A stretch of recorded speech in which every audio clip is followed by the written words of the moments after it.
여러분 안녕하세요. 오늘 저희가 함께 살펴볼 자료는 최근 스페인에서 벌어지고 있는 아주 큰 변화에 대한 소식입니다. 심각한 주택 위기 해결을 위해서요, 스페인 정부가 에어비앤비에 대해 상당히 강력한 조치를 내렸다는 내용인데요.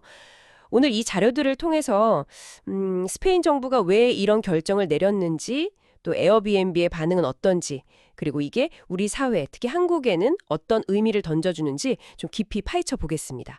자, 그럼 바로 시작해 볼까요? 네, 핵심 내용은요, 스페인 정부가 에어비앤비에 무려 65,935개, 네, 이 숙소를 플랫폼에서 삭제하라고 명령했다는 겁니다. 와, 정말 엄청난 숫자죠. 이게 그냥 단순한 권고가 아니고요. 그 배경을 보면 이유가 있습니다. 필수 라이센스 번호가 없거나, 소유주 정보가 불분명하거나, 심지어 가짜 라이센스를 사용한 경우도 있대요. 규정 위반인 거죠. 이미 마드리드 고등법원의 지지를 얻어서 5,800개는 즉시 삭제가 됐고요. 나머지에 대해서도 조치가 진행 중이라고 합니다. 스페인 소디자걸리부 장관의 말이 인상적인데요.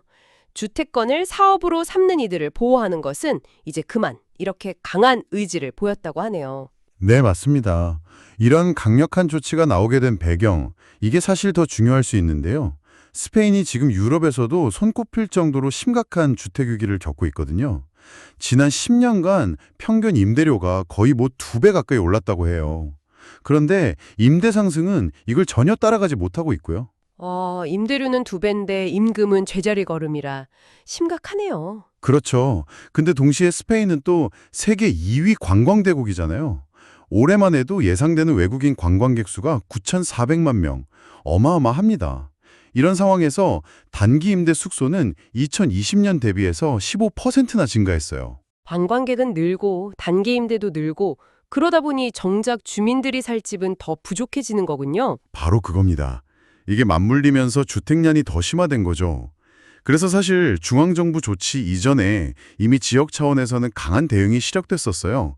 바르셀로나는 아예 2028년까지 모든 관광용 임대를 금지하겠다 이렇게 발표를 했고요. 모든 관광용 임대를요? 와. 네, 그리고 말라가나 알리칸테 같은 다른 도시들도 신규 관광 임대 라이센스 발급을 중단하거나 규제를 강화하고 있었죠. 이런 오버투어리즘 문제랑 주택난이 결합되면서 주민들 불만이 굉장히 커진 상황이었습니다. 그렇군요. 상황이 정말 복잡하게 얽혀 있네요.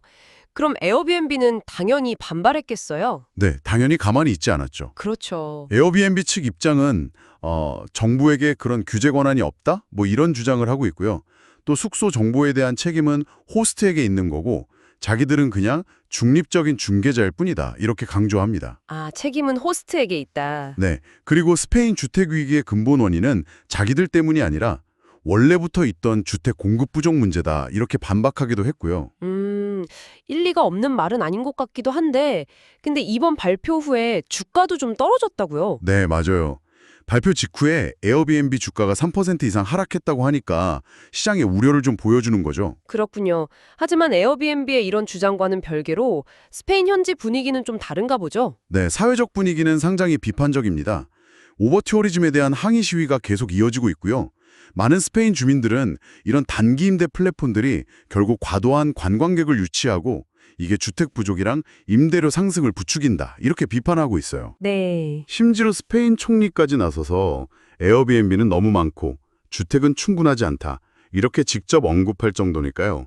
현재 분위기가 어떤지 좀 짐작이 가시죠? 와, 총리까지 직접 언급할 정도면 정말 사회적 이슈가 심각하군요. 자, 그럼 이 모든 상황이 우리에게 시사하는 바는 무엇일까요? 특히 한국 사회와 관련해서 생각해 볼 지점이 있을까요? 네. 몇 가지 중요한 점을 좀 짚어볼 수 있을 것 같습니다.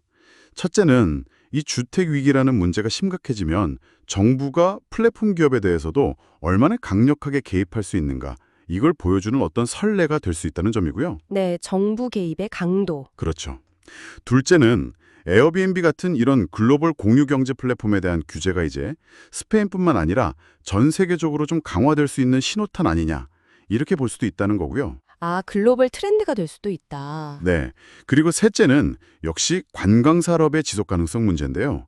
이게 지역사회와 어떻게 상생하고 균형을 맞출 것인가, 이 중요성이 더욱 커지고 있다는 점입니다. 마지막으로 이런 단기 임대 규제 강화가 장기적으로 봤을 때 부동산 시장에 어떤 구조적인 변화를 가져올 수도 있다. 이런 점도 생각해 볼 수 있겠습니다. 그렇군요. 정말 여러 가지를 생각하게 하네요. 특히 한국 상황과 관련해서는요? 네, 이 부분이 중요한데요. 사실 한국도 서울의 특정 지역이나 제주도 같은 곳에서는 관광객 급증 문제, 또 그로 인한 주거비 상승이나 소음 같은 문제들, 비슷한 갈등을 이미 겪고 있잖아요. 맞아요. 북촌이나 연남동, 제주도 사례들이 떠오르네요. 네, 바로 그런 곳들이죠. 그렇기 때문에 이번 스페인의 강력한 규제 움직임이 앞으로 한국의 관련 정책 방향이나 혹은 플랫폼 기업들의 운용 방식에 어떤 영향을 미칠지 하나의 참고 사례로서 좀 주의 깊게 지켜볼 필요가 있다는 겁니다. 네, 오늘은 스페인 정부의 에어비앤비 규제 강화 소식을 통해서 주택 문제, 또 관광 산업, 그리고 플랫폼 경제라는 여러 요소들이 정말 복잡하게 얽혀 돌아가는 모습을 살펴봤습니다. 정부의 강력한 개입이라는 카드가 나온 만큼 그 파장이 앞으로 어디까지 미칠지 계속 지켜봐야 할 것 같습니다. 네, 결국 이 문제는 플랫폼 경제가 가져온 어떤 혁신과 편리함, 그 이면에서 시민들의 기본적인 주거권을 어떻게 보호하고 조화를 이룰 것인가, 그리고 그 과정에서 지역 주민들의 목소리는 또 어떻게 반영할 것인가 하는 아주 근본적이면서도 중요한 질문을 우리에게 던져주고 있습니다. 여러분은 이 문제에 대해서 어떻게 생각하시는지요? 네, 오늘 저희와 함께 깊이 이야기 나눠주셔서 감사합니다. 다음에 또 흥미로운 자료로 여러분을 찾아뵙겠습니다. 고맙습니다.